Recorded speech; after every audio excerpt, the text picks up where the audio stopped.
하나님 아버지, 한 사람의 충성으로 많은 사람과 가정이 살아난다고 하십니다. 오늘 구원을 위해 충성하게 하옵소서. 챕터 3 하나님께로 돌아가는 충성. 룻기 1장 14절에서 22절. 몇 번을 읽어도 좋은 책처럼, 매일 듣고 싶은 노래처럼 평생 가까이에서 서로 감탄하며 살겠습니다. 어느 첨첩장에서 본 글귀입니다. 우리가 감탄하려면 충성과 사랑이 있어야 합니다. 그런데 부부간에 이런 충성과 사랑이 있기가 어렵고 평생 감탄하면서 살기는 더욱 어렵습니다. 감탄이 아니라 한탄할 일이 더 많은 것이 결혼생활 부부관계입니다. 어느 남자 집사님이 응답받지 못한 기도에 대해 나누면서 결혼 전 현숙한 여인 얻기를 간구했다. 믿음을 당연히 보았지만 외모도 준수한 사람이기를 바랐다. 그런데 마음대로 되지 않았다고 했습니다. 아내와의 결혼이 응답받지 못한 기도라고 내놓고 나눔을 했습니다. 아내는 아내대로 이제까지 부부로 산 것이 아니라 노동자로 살았다면서 이혼을 선언하고 부산행 열차를 타고 가출을 했습니다. 감사하게도 15시간 만에 회개하고 돌아왔다 합니다. 같이 교회를 다니고 말씀을 들어도 부부간에 충성하기가 이렇게 어렵습니다. 고부간에는 어떻겠습니까? 고부가 서로 충성하고 사랑하면서 살기는 더더욱 어렵습니다.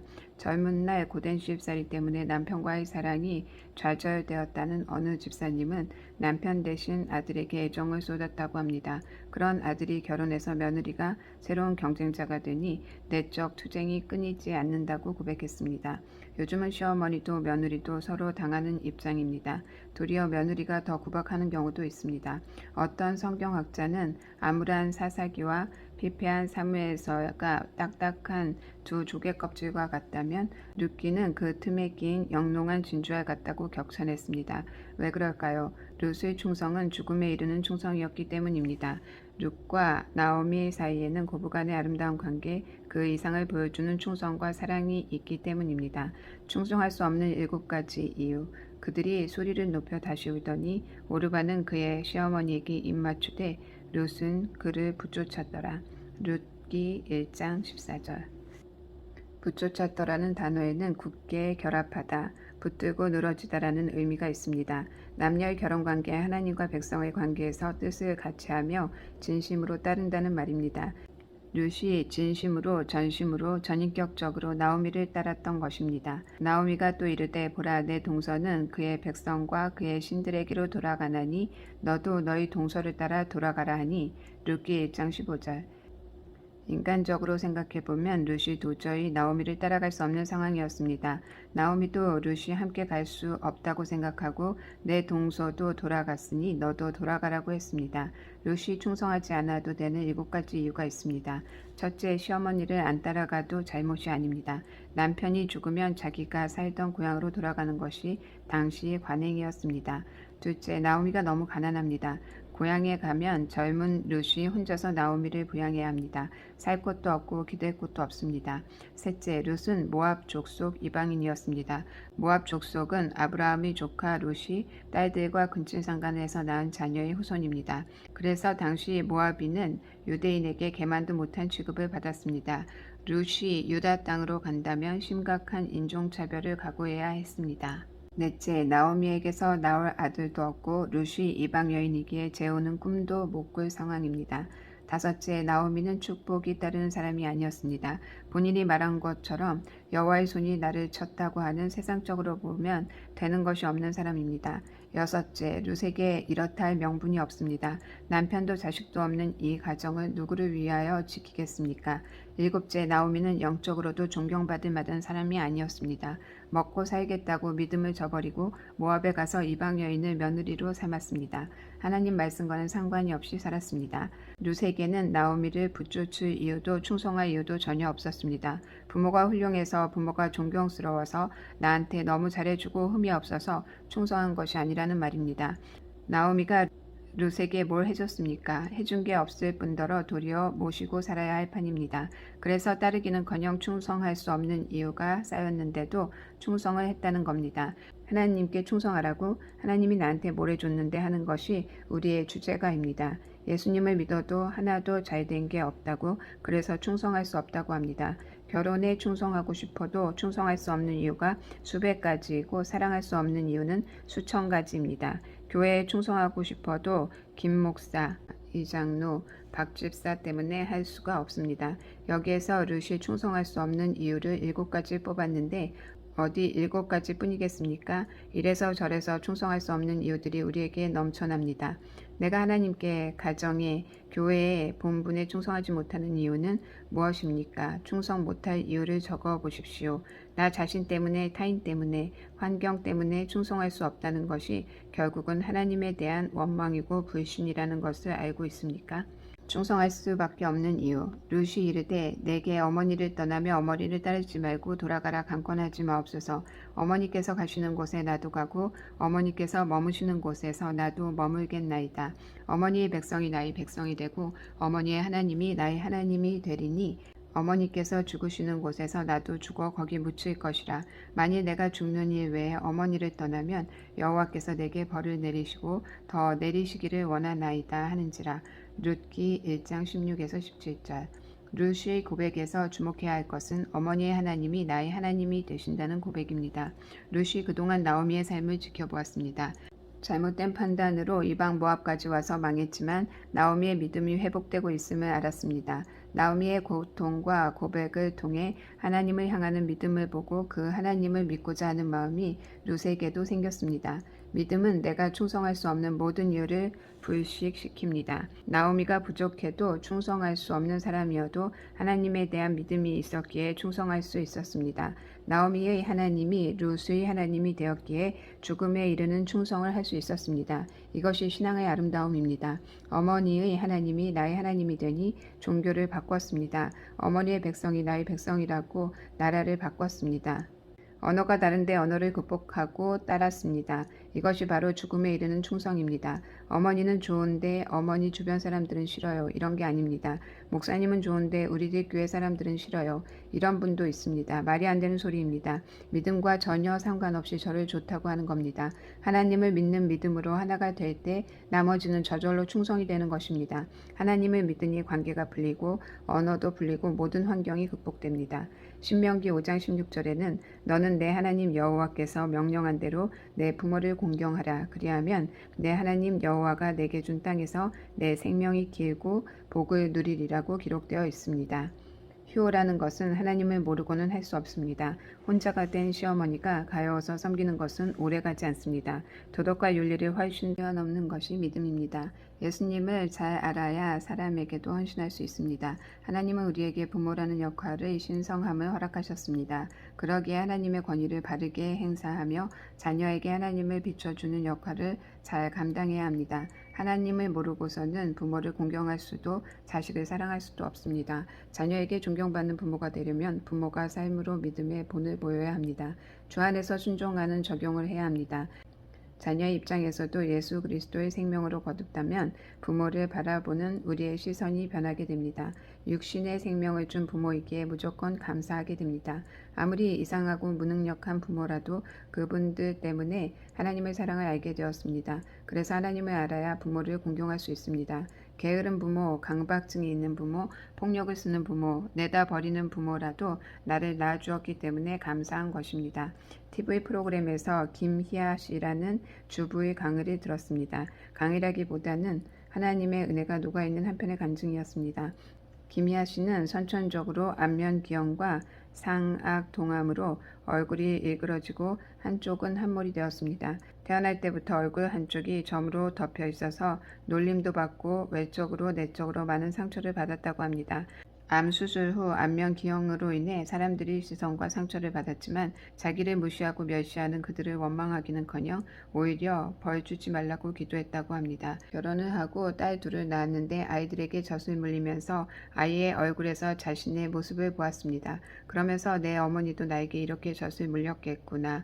엄마도 내가 딸을 예뻐하는 것처럼 나를 예뻐했겠구나 생각이 들었다고 합니다. 그런데 시집살이가 고된 시절에 안면기형인 딸을 낳고 키운다는 것이 얼마나 힘들었을까, 얼마나 구박을 받았을까 그 생각을 하니 엄마가 자신을 보육원에 보낼 수밖에 없었던 것이 이해가 되었습니다. 그리고 보육원에서 잘 지내고 잘 자란 것이 감사하다고 했습니다.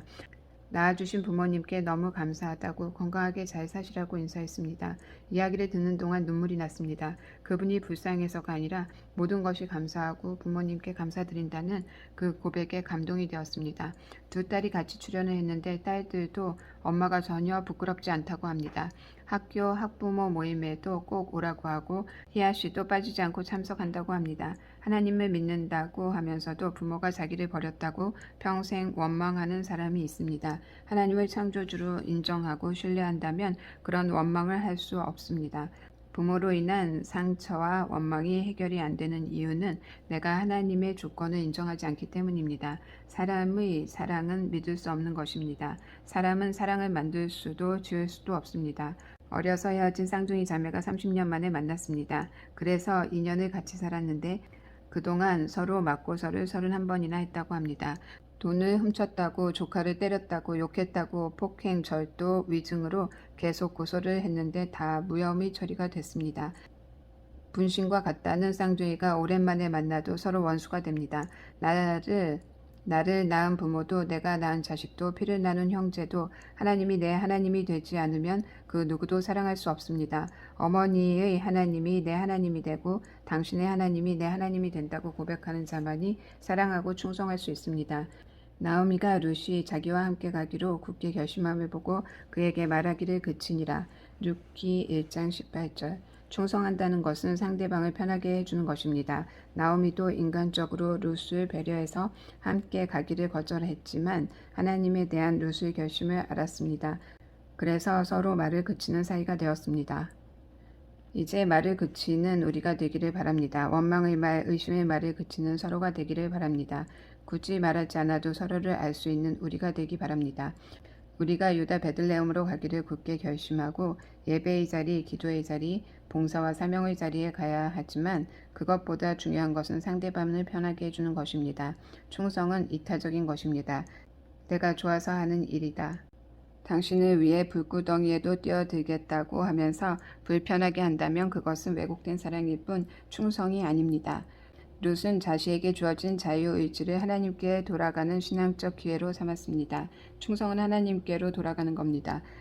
여러분들이 예수님을 안 믿고 목장 예배에도 안 가고 큐티도 안 하면서 가정에 충실한다고요? 부모님께 효도한다고요? 그런 건 없습니다. 오르반은 눈물을 흘리고 입을 맞추지만 떠났습니다. 구원을 위한 결심이 아니었기 때문에 떠나야 할 사람이었습니다. 결국 남는 것은 믿음뿐입니다. 믿음을 물려주신 부모의 하나님, 지도자인 목사의 하나님이 나의 하나님이라고 고백합니까? 믿음과 상관없는 인간적인 판단과 원망으로 아직도 충성 못할 이유만 찾고 있습니까? 믿음으로 종교, 나라, 언어, 환경을 극복하고 충성한 간증이 있습니까? 오늘 내가 굳게 결심하고 찾아가야 할 베들레헴 영적인 자리는 어디입니까? 충성은 변하지 않는 것입니다. 이에 그 두 사람이 베들레헴까지 갔더라. 베들레헴에 이를 때에 온 성읍이 그들로 말미암아 떠들며 이르기를 이가 나오미냐 하는지라. 룻기 1장 19절. 처음에 룻기의 등장인물은 6명이었습니다. 그런데 베들레헴 떡집에 돌아온 사람은 나오미와 룻 딱 두 사람입니다. 원어에 보면 그 두 사람이라고 정관사가 붙어 있습니다. 천국 가는 길에 끝까지 붙어 있는 사람이 딱 2명입니다. 천국 가는 것이 쉽지 않습니다. 경쟁률이 높습니다. 나오미와 룻이 살 길을 찾아 베들레헴에 이르렀는데 온 성읍이 그들 때문에 떠들썩했습니다. 그들은 모든 것을 버리고 죽음에 이르는 충성으로 결심을 하고 왔습니다. 그렇다고 고향 사람들이 반겨주는 게 아니라 왜곡된 관심으로 떠들고 있습니다. 떠들었다는 안 좋은 의미입니다. 가십거리가 된 것입니다. 온 성읍은 여성 명사로 표현되어 있습니다. 남의 말 좋아하는 사람 중에 여성들이 압도적으로 많은 것은 사실입니다. 그런 사람들이 나오미가 회개하고 왔는데도 잘 먹고 잘 살겠다고 가더니 쫄딱 망했다며 남편, 아이 다 잃고 며느리 하나도 떠나고 쌍과 부라며 이러면서 떠들었을 것입니다. 그들 중 반가워한 사람도 있었을 겁니다. 동정하는 사람도 있었을 것입니다. 그래도 조롱하는 말을 감당하는 것은 큰 고통일 수밖에 없습니다. 사연이 많은 나오미입니다. 남편과 두 아들까지 잃고 가진 것도 없이 참담함을 다 경험했습니다. 그럼에도 내가 하나님 앞에 회개하고 돌이켰다면 멸시와 조롱도 얼마든지 견딜 수 있습니다. 자기 죄를 알고 회개한 사람, 죄인의 입장에서 본 사람은 어떤 말도 견디고 감당할 수 있습니다. 나오미가 그들에게 이르되 나를 나오미라 부르지 말고 나를 마라라 부르라. 이는 전능자가 나를 심히 괴롭게 하셨음이라. 내가 풍족하게 나갔더니 여호와께서 내게 비어 돌아오게 하셨느니라. 여호와께서 나를 징벌하셨고 전능자가 나를 괴롭게 하셨거늘 너희가 어찌 나를 나오미라 부르느냐 하니라. 룻기 1장 20에서 21절. 나오미는 희락 즐거움이라는 뜻입니다. 마라는 쓰다 비참하다. 나오미는 희락 즐거움이라는 뜻입니다. 마라는 쓰다 비참하다는 뜻입니다. 나를 나오미라 부르지 말고 나를 마라라 부르라고 한 것은 나오미가 자신의 죄와 초라함을 인정한 것입니다. 내가 잘 살겠다고 떠났기 때문에 하나님이 나를 징벌하셨다고 고백합니다. 나는 나오미로 불릴 자격이 없는 죄인이라고 스스로 인정합니다. 사람들을 떠드는 소리에 나오미는 변명하지 않았습니다. 내가 이렇게 될 줄 알고 떠났겠냐고 볼멘 소리를 하지 않았습니다. 망한 것이 창피하다고 몰래 숨어 들어오지 않았습니다. 대낮에 사람들이 왕래하는 동네 안으로 들어오면서 내가 이렇게 망했습니다. 내 죄 때문에 하나님께서 징벌하셨습니다. 나를 마라라고 불러주세요. 나는 어떤 소리를 들어도 마땅한 죄인입니다. 이렇게 고백한 것입니다. 어떤 상황에도 변명하지 않는 것, 내 죄를 알기에 어떤 말을 들어도 맞습니다, 옳소이다 고백하는 것이 성숙입니다. 나오미가 성숙한 믿음과 인격으로 사람들의 멸시와 조롱을 극복했습니다. 이 훈련을 거쳤기에 충성된 일꾼으로 설 수 있었습니다. 사람들이 나를 무시하고 손가락질할 때 달게 받고 참되게 회개하는 것이 충성입니다. 히브리서 12장 8절에서는 징계는 다 받는 것이거늘 너희에게 없으면 사생자요 친아들이 아니니라고 했습니다. 징계라는 단어에는 훈련이라는 뜻이 있습니다. 나를 사생자로 여기지 않으시기에 징벌을 통해서 돌아오게 하십니다. 나오미도 그 사랑을 알고 당당하게 간증했습니다. 룻도 모든 것을 포기하고 믿음으로 왔기에 나오미의 그런 말이 섭섭하지 않았을 겁니다. 누군가 나를 대단하게 인정해 주지 않아도 괜찮은 것, 다 버리고 쫓았는데 존재감도 없고 무시까지 당해도 아무렇지 않은 것, 이것이 충성된 모습입니다. 나를 몰라줘도 괜찮다고 가정이 쓰임받고 교회가 쓰임받는 것이 감사하다고 고백하는 사람이 충성된 일꾼입니다. 내가 늘 달고 다니는 변명은 무엇입니까? 내가 회개하고 돌아왔으니 모두가 박수쳐 줄 것이라고 기대합니까? 나를 조롱하며 손가락질하고 떠드는 사람들 앞에서 내가 죄인이다, 내 죄 때문에 마땅한 벌을 받았다고 인정합니까? 충성하면 추수할 것입니다. 나오미가 모압 지방에서 그의 며느리 모압 여인 룻과 함께 돌아왔는데 그들이 보리 추수 시작할 때 베들레헴에 이르렀더라. 룻기 1장 22절. 믿음으로 충성하며 내 죄를 인정하면서 왔더니 보리 추수할 때에 베들레헴에 이르게 하십니다. 흉년이 들어서 떠났는데 풍성할 때에 돌아왔습니다. 내가 하나님께로 돌이키고 말씀대로 살고자 하면 흉년이 끝나고 풍년이 시작됩니다. 내가 충성하고 말씀대로 적용하면 금세 은혜를 베푸십니다. 상황마다 충성된 모습을 보여준 어느 집사님의 이야기입니다. 집사님이 교회에 오다가 교통사고가 나서 입원을 했는데 왠지 안 해도 되는 입원을 한 것 같아 마음이 찔려 회개했습니다. 이것이 첫 번째 충성입니다. 링거를 맞으면서 머리도 아프고 속이 울렁거리는데 새언니의 전화를 받았습니다. 오빠와 이혼한다고 하면서 우리 집에서 무시만 당했다고 신우이인 집사님을 원망하며 화를 냈습니다. 언니 말이 맞다. 너무 미안하다. 용서해달라고 빌었습니다. 이것이 둘째 충성입니다. 몸이 안 좋아지는데도 집사님은 오빠 가정을 살려야겠다는 생각이 간절했습니다. 구토를 하면서도 오빠에게 전화를 했습니다. 교회에 한 번도 안 가본 오빠에게 우리들 교회 예배에 꼭 오라고 했습니다. 세 번째 충성입니다. 금요일 부부 목장에 오빠가 와야 할 것 같아서 강권했습니다. 집사님이 오빠를 데리고 목장에 가겠다고 직접 수고하는 적용을 했습니다. 네 번째 충성입니다. 집사님의 강권으로 오빠가 부부 목장에 참석했습니다. 오빠는 목장 내내 고개를 들지 못하며 은혜를 받고 새언니에게 용서를 베겠다고 적용을 했습니다. 오빠가 주일에도 예배를 드리고 가정을 생각하며 고통에 눈물을 흘렸습니다. 집사님이 데리러 가지 못했는데 수요 예배도 참석했습니다. 집사님이 구원을 위해 충성된 일꾼이 되니 하나님께서 추수하게 하셨습니다. 교회에 와보지도 않은 오빠가 은혜를 받고 새언니의 마음도 누그러졌습니다. 사고를 당하고 아픈 상황에서도 즉시 충성을 하니 구원의 추수, 가정 회복의 추수를 하게 하셨습니다. 그동안 이 집사님은 전도 축제가 있을 때마다 오빠의 이름을 적어냈다고 합니다. 이것도 중요한 충성입니다. 교회에서 전도 축제를 한다고 전도 대상자 이름을 적어내라고 해도 안 내는 분들이 대부분입니다. 이것이 사소한 일 같아도 이 일부터 충성하지 않으면 다른 것에도 충성이 안 되고 추수할 것도 없게 됩니다. 내가 충성하고자 마음만 먹어도 흉년이 끝나고 추수할 때에 이르게 하실 것을 믿습니까? 내가 충성함으로 추수한 열매가 있습니까? 말씀으로 기도하기. 멋진 말로 사랑을 표현하고 결혼을 해도 사람에게서는 진정한 사랑과 충성을 찾을 수 없습니다. 부부간에도 그러한데 고부 사이에는 더더욱 사랑하고 충성하기가 어렵습니다. 충성할 수 없는 이유가 있습니다. 룻기 1장 14절에서 15절. 룻이 나오미를 떠나는 것이 비난받을 일이 아니었습니다. 남편도 자식도 없는 이 가정을 지킬 명분이 없었습니다. 충성할 이유가 전혀 없음에도 충성하며 따르는 룻을 본받기 원합니다. 내가 충성할 수 없는 이유가 수백 수천 가지라도 하나님 때문에 충성하는 자가 되게 하옵소서. 충성할 수밖에 없는 이유가 있습니다. 룻기 1장 16에서 18절. 룻이 나오미를 보면서 믿음이 회복된 것을 알았습니다. 믿음으로 충성할 수 없는 모든 이유가 불식되고 인간의 사랑을 뛰어넘는 하나님의 사랑으로 충성하게 되었습니다. 믿음으로 모든 어려움을 뛰어넘으며 가족을 사랑하고 하나님께 충성하게 하옵소서. 내가 충성함으로 상대를 편하게 하며 서로가 영적 동반자가 되기 원합니다. 충성은 변명하지 않는 것입니다. 룻기 1장 19에서 21절. 고향 백성이 왜곡된 시선으로 떠들어도 나오미는 스스로 죄인이라고 인정하며 더 깊은 회개로 나아갑니다. 내가 죄인임을 알고 회개했다면 사람의 말도 잘 견디게 하옵소서. 모든 조롱을 달게 받고 참되게 회개하며 충성된 일꾼이 되기 원합니다. 충성하면 추수할 것이 있습니다. 룻기 1장 22절. 흉년이 들어서 떠났는데 추수할 때 풍성할 때에 돌아오게 하십니다. 내가 하나님께로 돌이키고 충성하고자 할 때 하나님께서 즉시 은혜를 베푸십니다.